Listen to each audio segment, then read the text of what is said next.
السلام علیکم ورحمۃ اللہ۔ سوال و جواب کا جو سیشن ہے وہ اس کا آخری حصہ اس وقت شروع کرتے ہیں۔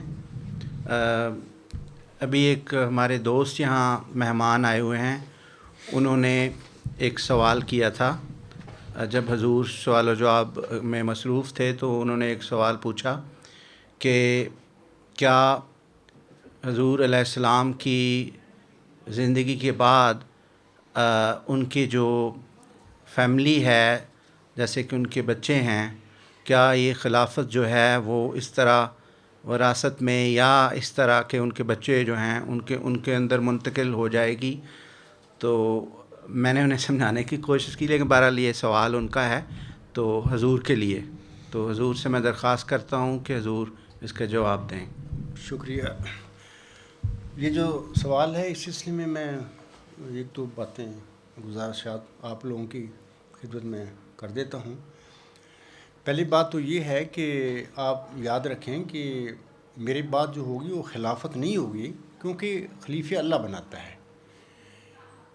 میری بات کوئی خلافت نہیں ہوگی، ہاں میری جانشینی میں ایک مطلب کہ ایک سلسلے کی خدمت ہوتی رہے گی، میری مشن کی۔ وہ لوگ آئیں گے اور اس کا میں انشاءاللہ کوشش کروں گا۔ میری خواہش ہے کہ میں زندگی میں کچھ نہ کچھ الوصیت اتنا لکھ کے جاؤں، تو جس کی بنیاد قرآن کریم ہو اور حضرت مرزا صلی اللہ علیہ وسلم کی تعلیم ہو اور آن وسلم کے فرمودات ہوں۔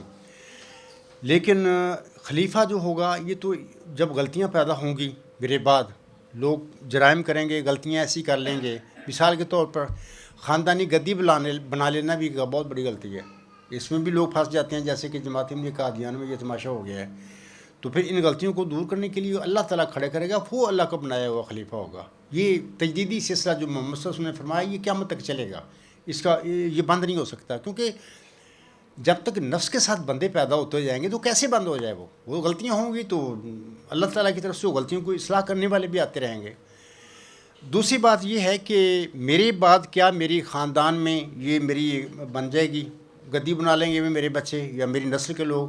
میں آپ کو یقین دلاتا ہوں کہ ہرگز نہیں ہوگا، میرے بعد وہ نہیں بنائیں گے، جیسا کہ بشیر الدین محمود اور ان لوگوں نے بنا لیا۔ یہ میری خاندان میں نہیں ہوگا۔ میں اس سلسلے میں بھی کچھ نہ کچھ میری خواہش ہے کہ اللہ تعالیٰ مجھے توفیق دے، میرا رہنمائی فرمائے، میں کچھ اسکیچ دے کے جاؤں، الوصیت لکھ کے جاؤں، جس کے اندر پھر اپنا جس کو بھی وہ چاہیں، جماعت چاہے، لوگ چاہیں، اپنا لیڈر اپنا بنا لیں۔ اور اس پر بھی میں چیک اور بیلنس چاہتا ہوں کہ اگر وہ کوئی غلطی کرے تو وہ جواب دہ ہو لوگوں کے آگے۔ جماعت احمدیہ قادیان میں جو کہتے ہیں ہم خلیفے ہیں، وہ کوئی جواب دہ نہیں ہے۔ وہ کہتے ہیں کہ جی ہمیں اللہ نے بنایا ہے۔ جب وہ ان کی موت آتی ہے تو پھر اگلا تیار ہوتا ہے، پہلے وہ اندر کر کے وہ کام ایسا کرتے ہیں تو پتہ نہیں لگتا یہ کیا ہو گیا۔ تو مسئلہ یہ ہے کہ یہ تو بدترین مطلب کہ آمریت ہے اور بدترین مطلب کہ مافیا ہے، کہ اس سے جان چھوڑنا لوگوں کا مشکل ہو گیا ہے۔ تو میں آپ کو یقین دلاتا ہوں ہرگز میرے بعد نہیں یہ بات ہوگی۔ لیکن میں ایک بات ضرور کہہ دیتا ہوں کہ دیکھو، اگر میری اولاد میں سے یا میرے خاندان میں سے اللہ تعالیٰ کسی کو اس اہل پائے گا اور وہ چاہے کہ اس سے کوئی خدمت کا کام لینا، جیسے مجھ سے لے لیا، میرے تو وہم و گمان میں یہ بات نہیں تھی، تو میں اس کے لیے یہ نہیں کہہ سکتا کہ ہاں ایسا نہیں ہوگا۔ اللہ تعالیٰ قادر ہے، اور اگر وہ چاہے گا تو وہ کر دے گا۔ تو اگر ایسا وہ کرے گا تو وہ اپنے نشانوں کے ساتھ، وہ میرا اگر کوئی بچہ ہوگا یا میری خاندان میں کوئی لوگ ہوں گے، جس میں میں کھڑا ہوں ایسے ہی وہ کھڑا ہوگا۔ تو ان شاء اللہ تعالیٰ جس کو اللہ کھڑا کرتا ہے پھر اللہ تعالیٰ اس کی کامیابی کا سامان بھی پیدا کرتا ہے۔ تو لیکن میں یہ آپ کو کہہ دیتا ہوں طاہر صاحب کے سوال کے جواب میں، میرے بعد جیسے بشیر الدین محمود نے وہ بنایا تماشا، وہ نہیں ہوگا۔ میں پسند ہی نہیں کرتا کہ میرے بعد میری اولاد یا میرا خاندان اس کو گدی بنائے۔ یہ تو سخت توہین ہے اللہ تعالیٰ کی تعلیمات جو ہیں اس کی ہیں۔ اللہ تعالیٰ مطلب کہ جو فضل ہے اس کے ہاتھ میں ہے، وہ جب چاہے جس کو چاہے وہ بخش دے۔ تو میں ایک چاہتا ہوں کہ اپنے بعد کوئی ایسا طریقہ کار وضع کر کے جاؤں جس کی بنیاد قرآن کریم کی تعلیم پر ہو، اور اس کی بنیاد پر پھر جماعت کے لوگ جو ہیں اپنا راہبر سلیکٹ کر لیں اور وہ ان کی رہنمائی فرمائے۔ اور اس کے متعلق بھی میں چاہتا ہوں لکھ کے جاؤں کہ اگر وہ خرابی کرے، مالی غبن کرتا ہے، اس کے خلاف کوئی شکایت ہوتی ہے، ثبوت مل جاتے ہیں، تو وہ جواب دہ ہوگا مجلس شورا کے آگے، یا وہ جو نمائندہ مجلس سے انتخاب ہوگی، اس کے آگے یہ 2 ادارے بہرحال ہوں گے میرے بعد، ایک مجلس سے انتخاب بھی ہوگی اور مجلس شورا تو بہت وسیع ادارہ ہوتا ہے، لیکن اس کے علاوہ سلیکٹڈ مطلب کہ کچھ لوگ ہوں گے، ان کی بھی وہ بھی مطلب کہ یہ نہیں کہ 10-15 ہوں گے، وہ کافی تعداد ہوگی انشاءاللہ ان کی، کیونکہ یہ نہیں کہ میری جماعت یہ 10-20 ہی رہیں گے، تو انشاءاللہ یہ اسیر رہائی پانے والے ہیں اور یہ جماعت آگے ہوگی پورا. اللہ تعالیٰ مجھے پورے دین اسلام کی اور عالم اسلام کی خدمت کی توفیق دے گا. تو یہ جو مجلس انتخاب ہے یہ بھی وسیع ہوگی، یہ کوئی 10-20 بندے نہیں ہوں گے، اور مجلس شورا تو اس سے بھی وسیع ہوگی، جہاں پر اسلامی معاملات کے، قوم کے معاملات ڈسکس ہوں گے، وہاں پہ پالیسیاں بنائیں، وہ مشورے دیں گے. تو لیکن بہرحال میں یہ کہہ دیتا ہوں کہ اس کے بعد پھر اگر کوئی مجلس انتخاب بناتی ہے کسی کو، وہ مالی غبن کرتا ہے اس کی، یا کوئی اور کرمنل ایکٹ کرتا ہے جو مطلب کہ جرم ہوگا، تو پھر اس کا باقاعدہ قضا ہوگی، عدلیہ ہوگی، وہاں پہ اس کو اپنے آپ کو کلیئر کرنا پڑے گا. اگر وہ کلیئر نہیں ہوتا، جرم ثابت ہو جاتے ہیں، تو وہ جو سپریم کورٹ جو ہوگی، جو قضا ہوگی، جو اس کا ہیڈ ہوگا، وہ فیصلہ کر کے مجلس انتخاب کو بھیج دے گا کہ جناب یہ تمہارا جو خلیفہ آپ لوگوں نے بنایا ہوا تھا یہ تو مجرم ثابت ہو گیا. اس کی سفارش پہ پھر وہ مجلس انتخاب جو ہے وہ دوبارہ اس کو پھر سسپینڈ کرنے کا اس کو حق ہوگا کہ بھئی آپ اس اہل نہیں ہیں، آپ گھر چلے جائیں.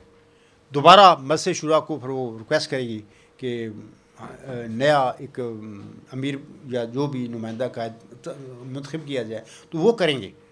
تو اگر اس طرح طریقہ ہوگا تو اس طرح یہ جو لوگ ہیں یہ جرائم سے پھر ڈریں گے کہ بھی ہم گھر بھی جا سکتے ہیں. فی الوقت جو سسٹم ہے جماعت یہ قادیان کو، ان کو تو کوئی ڈر ہی نہیں، وہ تو کہتے ہیں ہم خدا کے بنائے ہوئے ہیں، جبکہ سری جھوٹ ہے. کہاں خدا کے بنائے ہوئے؟ خدا کے بنائے ہوئے یہ کام کرتے ہیں. تو باقی تو یہ تو مصیبت ہے، وہ ان لوگوں کے گلے پڑ گئی، اللہ تعالیٰ ان کی نجات بخشے. تو میرے بعد انشاءاللہ ایسی کوئی بات نہیں ہوگی. میں چاہتا ہوں کہ کچھ میری اللہ رحمائی فرمائے اور مجھے ٹائم مل جائے تو میں کچھ تھوڑا سا وصیت میں کچھ لکھ کے جانا چاہتا ہوں، تو اس میں یہ چیزیں میں لکھوں گا. تو باقی میں یقین دلاتا ہوں کہ میرے خاندان میں ایسی کوئی غلطی نہیں ہوئی. میں پسند نہیں کرتا ان چیزوں کو. اور میری بچے ہیں، میں مثال دے دیتا ہوں، وہ 3 بچے ہیں، میں گھیر گھیر کے لاتا ہوں اپنی طرف.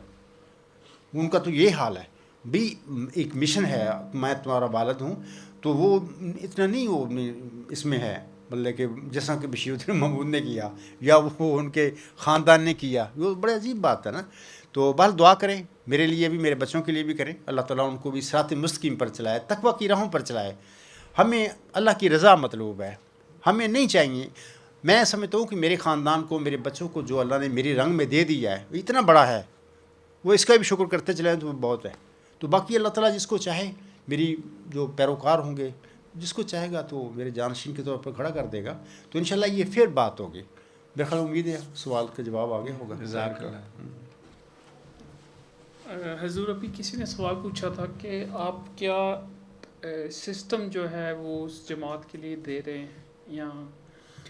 تو میرا سوال یہ ہے کہ حضرت مسیح موعود جو ہے وہ سسٹم اپنی زندگی میں دے گئے تھے، تو آپ اسی کو اڈاپٹ کیوں نہیں کرتے بجائے کہ ایک نیا سسٹم بنانے کے، اس کے اوپر اپنا ٹائم ویسٹ کرنے کے. تو سسٹم تو سارا بنا ہوا تھا. تو وہ کہاں سسٹم ہے مجھے بتائیں. مثلا الوصیت ہے جو انہوں نے انجمن بنائی تھی، میں بھی وہ ایک سسٹم تھا. میں بتاتا ہوں، وہ جو انجمن ہے وہ عبوری انتظامی ڈھانچہ انہوں نے بنایا، کوئی پیٹنٹ بات نہیں کی. اور وہاں پہ لکھا ہوا ہے باقاعدہ کہ یہ تم کام کرو. 40 مومن، اگر بیعت کا مسئلہ ہے کچھ جہاں پر جماعت ہوگی، 40 مومن اکٹھے ہو کر ایک مومن کو چن لیں اور وہ میرے نام پر بیعت لیں. یعنی اس طرح تو لوگ داخل ہوں گے. اور پھر یہ فرما دیا کہ اور یہ سارے کام کرو تم، اور اپنے آپ کو وہ نمونہ بنائے، اور جب تک وہ خدا سے روح القدس پا کر کھڑا نہیں ہوتا. انہوں نے یہ فرما دیا. تو آگے صدر انجمن بھی بنا دی، اس کے ممبر منتخب کر دیے اپنی زندگی میں. اور ان کی رحلت کے بعد باقاعدہ وہ صدر انجمن احمدیہ کا اپنی زندگی میں وہ صدر بنا گئے ایک بندے کو. تو ان کی وفات کے بعد متفقہ طور پر صدر انجمن کے جو ممبران تھے انہوں نے اس صدر کو، اور باقی جو عام احمدی تھے قادیان میں اکٹھے ہوئے تھے، انہوں نے ساروں نے وہ صدر کو بنا لیا، اپنا امام چن لیا، یا جو اس کو امیر کہہ لیں، کوئی خلیفہ جو بھی نام دے لیں.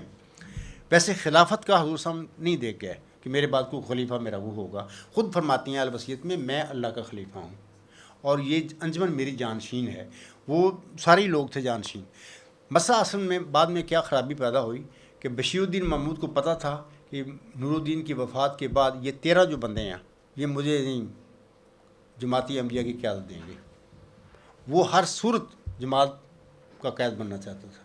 اس نے کیا کیا؟ اس نے اپنی مدد سے انصار بنا لی, انجمن ارشاد بنا لی, اپنا الفضل اخبار نکالنا شروع کر دیا, ایک دعوت الخیر فنڈ بنا لیا. حالانکہ چندے تو حضرت مرزا صاحب نے لگائے ہوئے تھے. یہ ساری اس کی سیاسی کارروائیاں تھیں جماعت پر قبضہ کرنے کے لیے. حضرت مولوی نور الدین رضی اللہ تعالیٰ عنہ نے آنکھیں بند رکھیں. آخر کیوں رکھیں؟ شاید اس طرح کہ میرے آقا کا بیٹا ہے, لیکن اس کی بڑی خرابی پیدا ہوئی.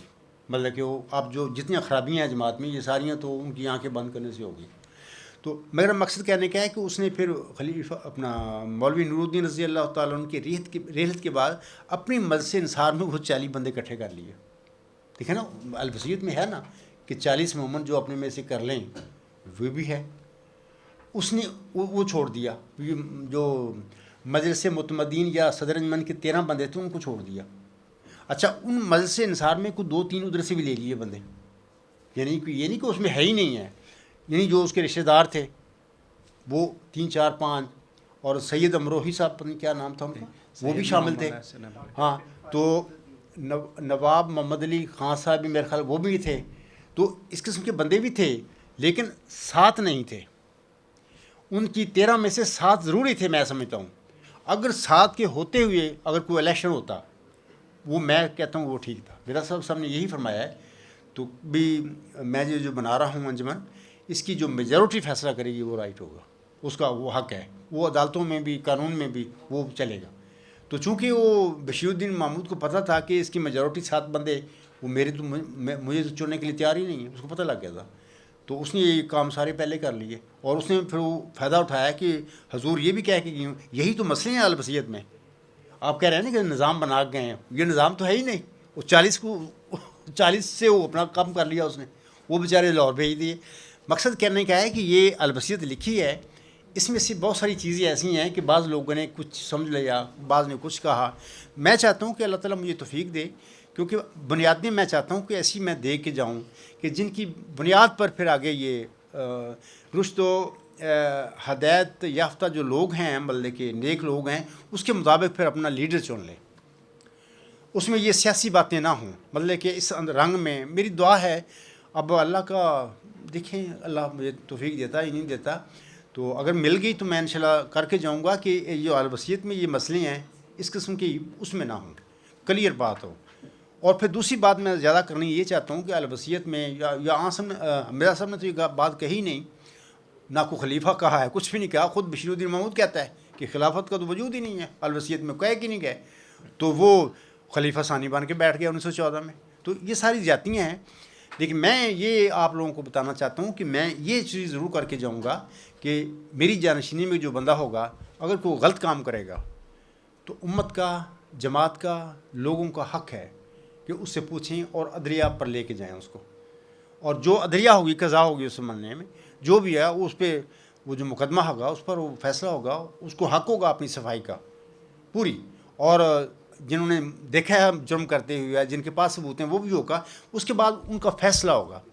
اگر جرم ثابت ہو گیا, مالی غبن ہوتا ہے یا کسی کی عظمت کوئی لوٹتا ہے, مثلا اس قسم کے کام جو جماعت احمدیہ قادیان کے جناب مرزا بشیر الدین محمود احمد صاحب کرتے رہے ہیں, تو پھر اگر وہ ثابت ہو گیا جرم تو پھر وہ قضا جو ہوگی اس کا ہیڈ ہوگا, تو وہ فیصلہ کرے گا اور وہ بھیج دے گا مدرسے کے انتخاب کو. یہ بندہ اس لائق نہیں, اس نے یہ جرم کیا اور ثابت ہو گیا, تو وہ مسجد انتخاب جو اس کو بنائے گی تو اس کو وہ گھر بھیج دے گی کہ نہیں آپ اس کے اہل نہیں ہیں, کہ دوبارہ پھر مسجد سے انتخاب یا مسجد شورا جو بھی ہوگا پھر وہ اپنا نیا.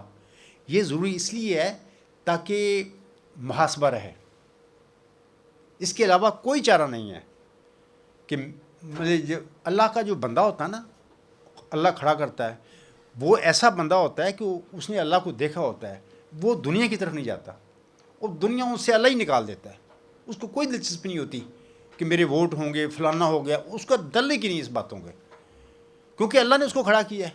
اللہ ہی اس کو موت دے کے پھر اپنے پاس بلاتا ہے. کوئی کسی کا حق نہیں ہے کہ اس پر مقدمے قائم کرے یا جو بھی کرے. ہاں جو لوگ بناتے ہیں ان میں غلطیاں پیدا ہوتی ہیں, وہ کرتے بھی ہیں, جیسے گدیاں بناتے ہیں. تو پھر ایسے لوگوں کو مطلب چاہیے کہ ایسا نظام ہونا چاہیے کہ ان کا محاسبہ بھی ہو سکے. اگر یہ بات ہوگی تو پھر اس کا فائدہ ہوگا کہ اتنی جلدی لوگ پھر گمراہی میں نہیں جائیں گے, اتنی جرائم نہیں کریں گے. ان کا مطلب کہ محاسبہ ہوگا لوگوں کے پاس, کیونکہ اللہ نے تو بنایا ہی نہیں, ہو لوگوں نے منتخب کیا ہے, ایک مجلس نے منتخب کیا ہے. تو اگر وہ غلطیاں کرے گا تو وہ لوگ اس کو گھر بھیج دیں گے, نیا بنائیں گے. تو نیا بھی سوچے گا ابھی اگر میں غلطیاں کروں گا مجھے بھی گھر بھیج دیں گے, تو وہ ڈرے گا اس بات سے بھی سیدھے چلو خدمت کرو جو مجھے منصب دیا گیا ہے. تو یہ ہے کہ الفصیت جیسے آپ نے کہا نا وہ نظام دے گئے ہیں, وہ نظام ہے ہی نہیں. کیوں اگر وہ نظام پراپر ہوتا تو یہ گڑبڑ ساری تو ہوگی تو نہیں نا. وہ انہوں نے صدر انجمن احمدیہ کو تو انہوں نے پوچھا ہی نہیں, بشیر الدین محمود نے اپنے 40 بنا کے وہ اکٹھا کر کے اپنا وہ خلیفہ ثانی ڈکلیئر کر دیا. یہ باتیں یعنی یہ چیزیں ہیں, ڈرا بیکس جس کو ہم کہتے ہیں وہ اس میں ہیں. تو بہرحال حضور صاحب نے جو لکھی ہے الفصیت اپنے طور پر انہوں نے بہت مکمل لکھا کہ یہ بالکل ٹھیک ہے, میرے بعد نہیں ہوگی خرابیاں, تو ہوگی شروع ہو گئی ہیں. تو اللہ تعالیٰ. ہاں جی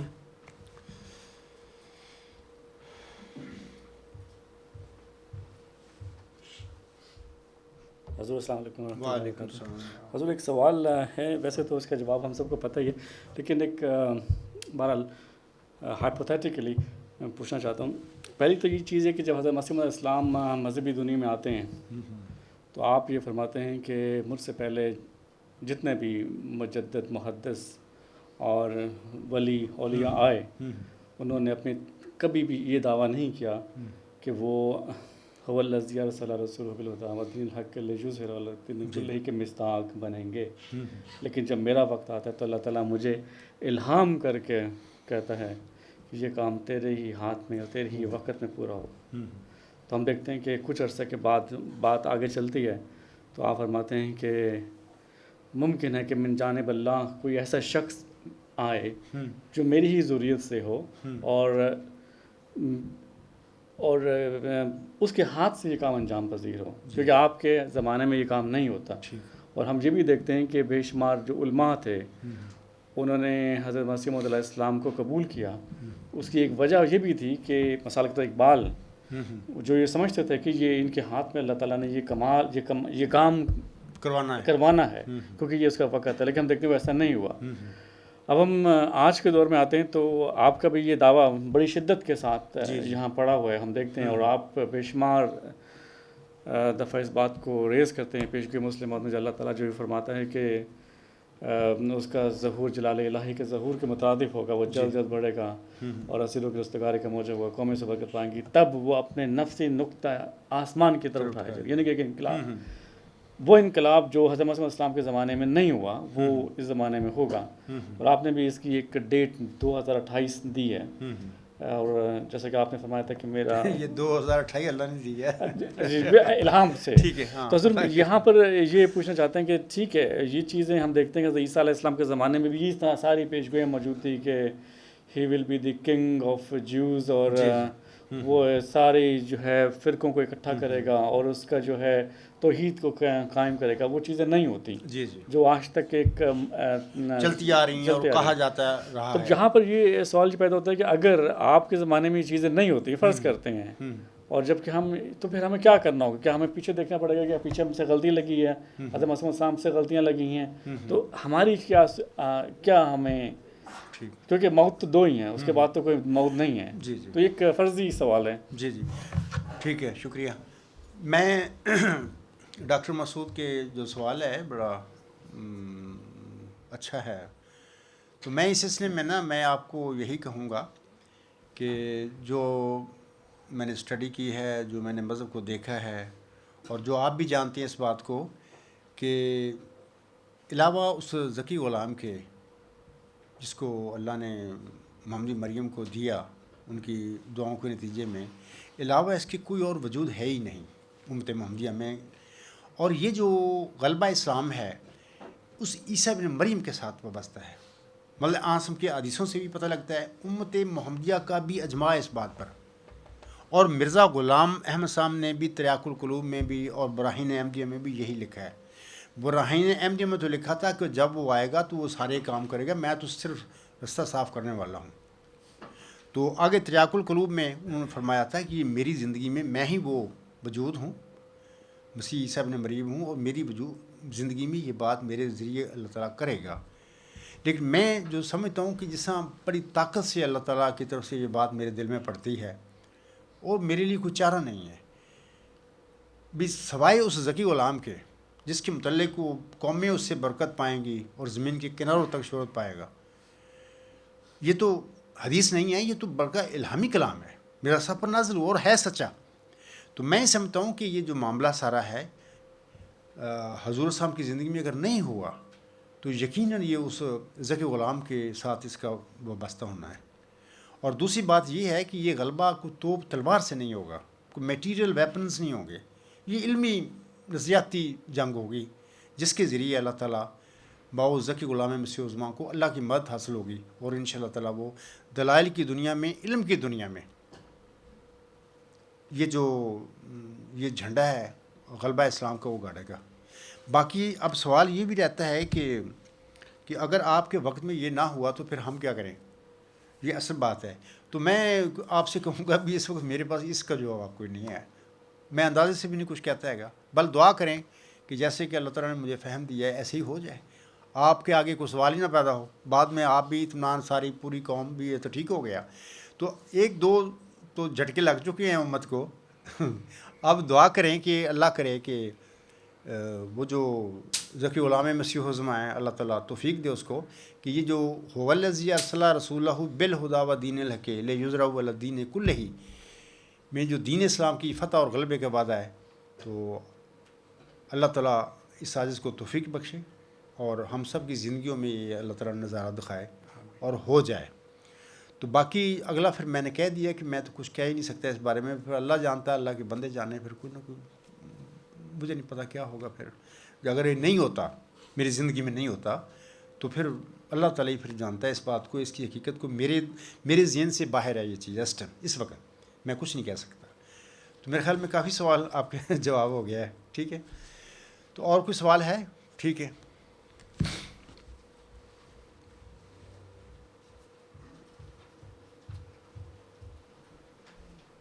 السلام علیکم. وعلیکم. حضور میرا سوال نیکی خدا ہے کے متعلق ہے. جو آپ کا نظریہ ہے نیکی خدا ہے، اس کے اوپر آپ نے ایک لیکچرز کا سلسلہ بھی دیا تھا اور کتاب بھی لکھی ہے، لیکن یہ کافی مشکل فلاسفیکل ٹاپک ہے. اور میرا سوال یہ ہے کہ کیا آپ سمجھتے ہیں کہ آپ اپنی زندگی میں اس فلسفے کو پوری طرح بیان کر دیں گے، یا کہ آنے والے وقت میں کوئی اور آ کے اس کی گہرائیوں کو عوام کے اوپر، ہم لوگوں کے اوپر ظاہر کرے گا؟ جی ٹھیک.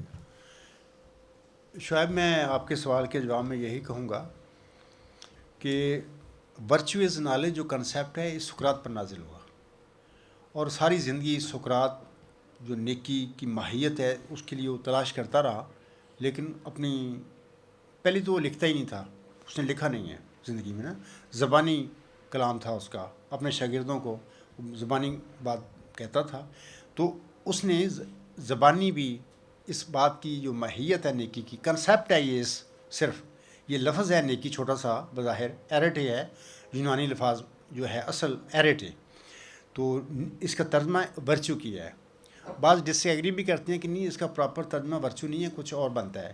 مثال کے طور پر اردو میں ورچو کو نیکی کہتے ہیں، لیکن ڈاکٹر سی اے قادر صاحب چیئرمین پنجاب یونیورسٹی کے فلسفہ کی ڈپارٹمنٹ کے، اس کی ایک کتاب ہے، انہوں نے اس کا ترجمہ فضیلت کیا ہے، یعنی ایریٹری کا ترجمہ.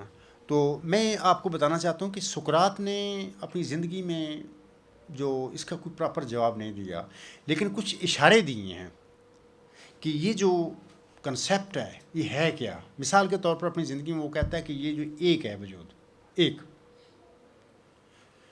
اچھا، اور یہ بھی وہ کہتا ہے کہ یہ جو ایک ہے یہ آور زندگی کا جو پرپز ہے، وہ ہماری گول ہے، یہ ہماری زندگی کا مقصد ہے، یہ ایک ہے اور ہماری زندگیوں کا مقصد ہے. یہ اس قسم کے اس نے اشارے دیے، اور پھر اس کے جانے کے بعد اس کی کافی ڈسپل پیدا ہو گئے، اسکول آف تھاٹ بن گئے، کوئی کسی طرف چل پڑا، کوئی کسی طرف چل پڑا. یہ جو پھر زیادہ تر پلاٹو نے اس کے متعلق لکھا ہے، بہت زیادہ لکھا ہے. وہ اپنی جو ڈائلاگز لکھے اس نے، تو وہ ایک کریکٹر سقراط کا دے دیتا ہے. تو بہرحال ایک لمبی ایک فلسفیانہ بحث ہے، میں ادھر نہیں جاتا، کیونکہ بعض لوگ تو یہ کہتے ہیں کہ پلاٹو نے اپنا فلسفہ سقراط کے منہ سے نکلوایا اپنے کتابوں میں یا اپنے ڈائلاگس میں. کچھ لوگ کہتے ہیں کہ ابتدائی جو ڈائلاگس ہیں پلاٹو کے، وہ بالکل پیور وہ سقراط کا ہی فلسفہ ہے. آگے چل کر جا کے اس نے جو کتابیں لکھی ہیں، پھر اس میں وہ اپنے ڈائلاگ، اپنا فلسفہ اس کا کھڑا ہو گیا تھا، جس کا تھیوری آف آئیڈیاز جو ہے، نظریہ امثال جو ہے، یہ سقراط کا افلاطون کا نظریہ ہے. تو یہ اپنے سقراط کے منہ سے کہلواتا ہے یہ چیزیں. تو یہ مطلب کہ جو ماہرین ہیں فلسفہ کے، وہ کہتے ہیں کہ یہ ان کا اپنا فلسفہ ہے، وہ سقراط سے کے منہ سے نکلواتا ہے. چند پہلے جو ابتدائی نوجوانی میں اس نے لکھے ہیں ڈائلاگس، اس میں وہ صحیح جو باتیں ہیں وہ کرتا ہے، وہ سقراط کی باتیں ہیں جو اس نے سنی ہوگی اپنی زندگی میں. مقصد میرا کہنے کا ہے کہ سقراط نے کانسیپٹ آف ورچو کا کچھ صحیح دنیا میں نہیں بتا کے گیا. کانسیپٹ آف ورچو کے بارے میں اتنی وہ بات بتا کے گیا کہ اٹ از نالج، یہ علم ہے، اس نے یہی کہا. اب آگے سوال یہ پیدا ہوتا ہے کہ واٹ از نالج، یہ علم کیا ہے؟ کوئی پتہ نہیں کسی کو. علم کے بارے میں مثلا یہ لفظ جو ہوتا ہے علم ہے، دو معنی میں آتا ہے. ایک ہوتا ہے سبجیکٹیو علم، ایک ہوتا ہے آبجیکٹیو علم جو ہوتا ہے، نالج ہوتا ہے. سبجیکٹیو علم میں تو مطلب کہ یہ بڑھتا رہتا ہے، کم ہوتا ہے. زید کا علم کچھ ہوتا ہے، بکر کا کچھ اور ہے، میرا اپنے سبجیکٹیو علم ہے، آپ کا اپنا ہے. ایک ہے آبجیکٹیو علم، معروضی علم. وہ ایسا چیز ہے کہ جس کو سارے ہی اس کی طرف جا رہے ہیں اس کو حل کرنے کے لیے، اس کو جاننے کے لیے. وہ آبجیکٹیو ہے. میں آپ لوگوں کو بتاتا ہوں کیونکہ ہمارا وہ یہ تو بہت بڑی تفصیل ہے، نہیں 10-20 منٹ میں یہ نہیں مسئلہ ہو سکتا، میں کلیئر کر سکتا. سقراط نے جس نیکی کو علم قرار دیا وہ دراصل آبجیکٹیو نالج ہے، سبجیکٹیو نہیں ہے. اچھا، آپ کے سوال پیدا ہوتا ہے کہ یہ آبجیکٹیو نالج ہے کیا؟ اللہ نے مجھ پر ڈسکلوز کیا ہے کہ it is supreme ultimate universal truth. یہ 4 لفظ ہیں.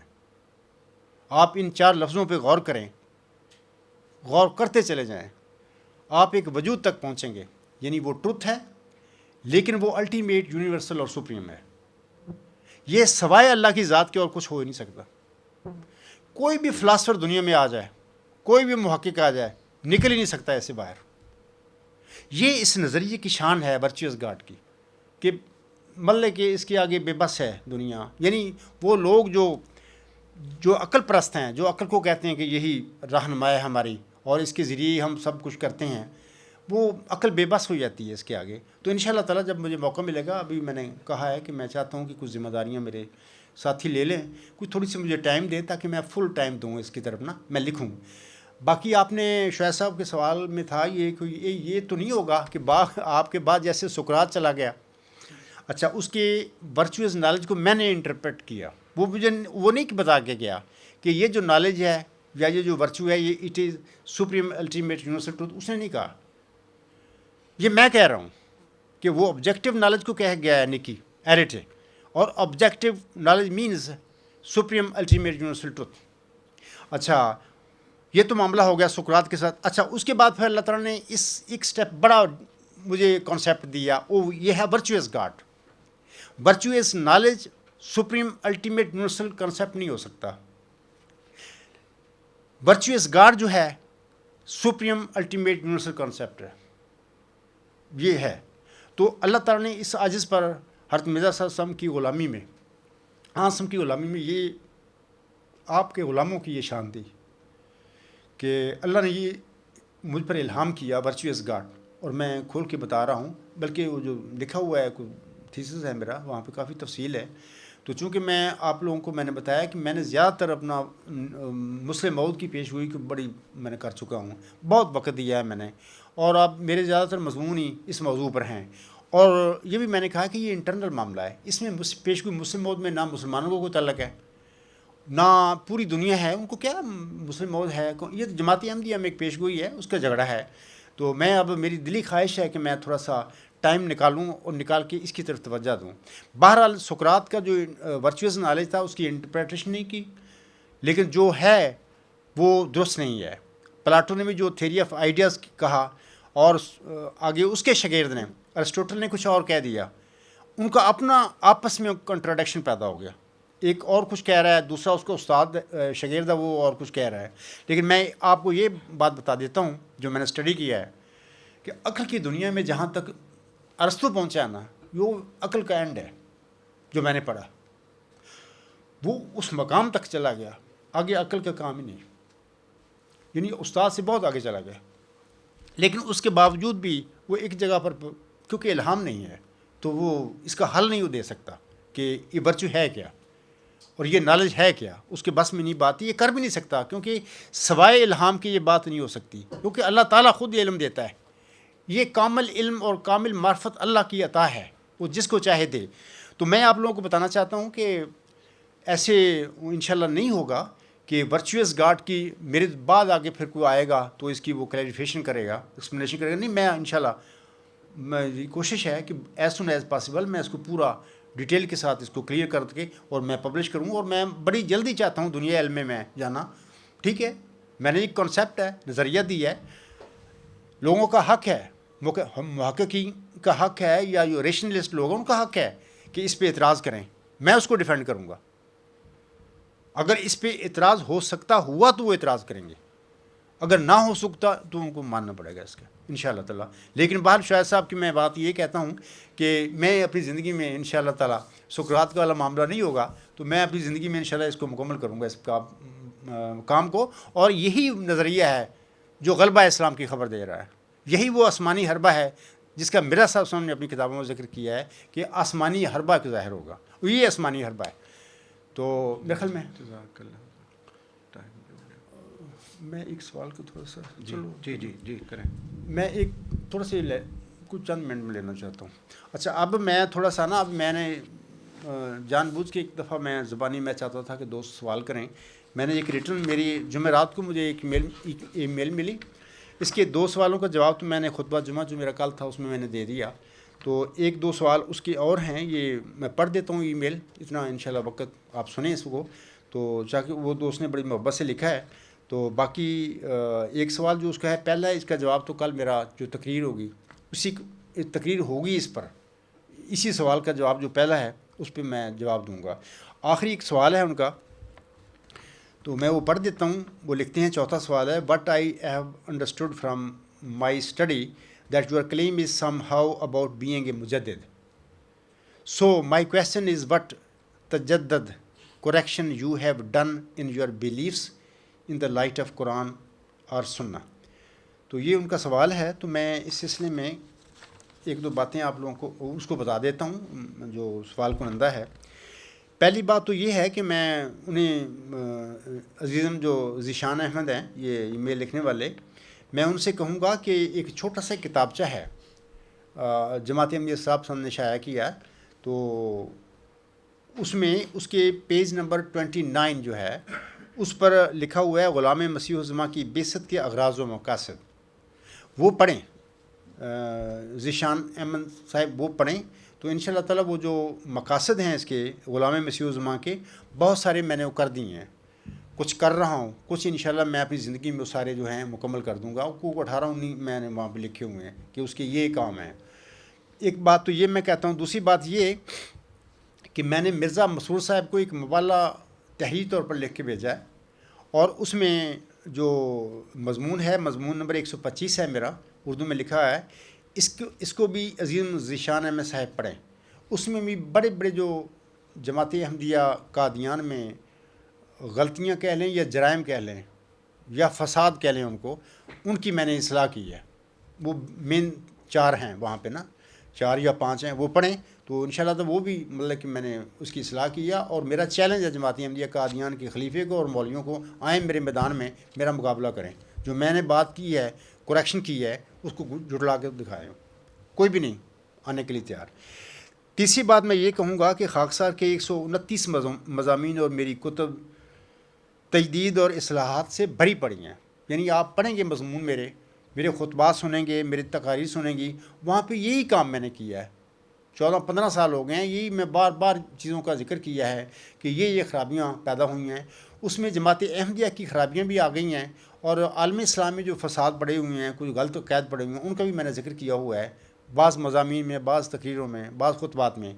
تو اگر آپ سارے وہ سنیں گے, مجلس سے سوال و جواب ہے میری, تو وہ بھی سنیں تو ان شاء اللہ تعالیٰ آپ کو پتہ چل جائے گا کہ اللہ تعالیٰ نے اس عاجز کو کون کون سی تجدید کی توفیق بخشی, اور میں کافی حد تک کر چکا ہوں, اور انشاءاللہ باقی جو کوئی کمی ہے وہ بھی انشاءاللہ میں اپنی زندگی میں پوری کروں گا.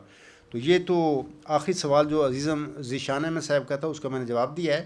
تو میں عزیزم ذیشان احمد صاحب سے کہتا ہوں کہ آپ کا جو پہلا سوال ہے, واٹ از یور ایکچوئل کلیم, کل جو میری تقریر ہوگی لاسٹ اس جلسہ سننا کی, تو آپ کے یہ سوال کا جواب اس میں ہوگا.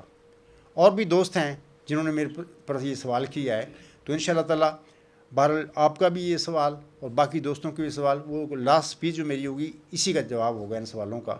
تو آج پھر میں اس کے ساتھ یہ ہمارا جو مجلس سے سوال و جواب کا سیشن ہے وہ میں ختم کرتا ہوں.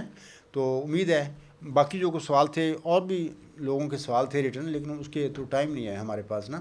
تو ان شاء اللہ تعالیٰ میں اپنے خطبات میں یا تقاریر میں یا مضامین میں ان کے جواب ان کو سنا دوں گا, لکھ کے بھیج دوں گا. آج ہم اس سیشن کو اینڈ کرتے ہیں, ختم کرتے ہیں. آپ کی بہت مہربانی, شکریہ.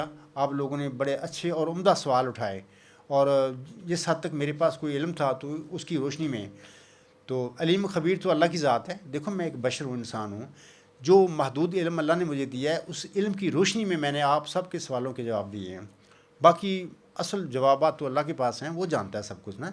تو بڑے خوشی ہوئی ہے مجھے کہ اس دفعہ کافی دوستوں نے زبانی سوال کیے ہیں اٹھ کے, اور مجھے توفیق اللہ نے دی, میں نے اس کے جواب دیے ہیں. تو ٹھیک ہے, شکریہ. وآخر دعوانا الحمدللہ رب العالمین.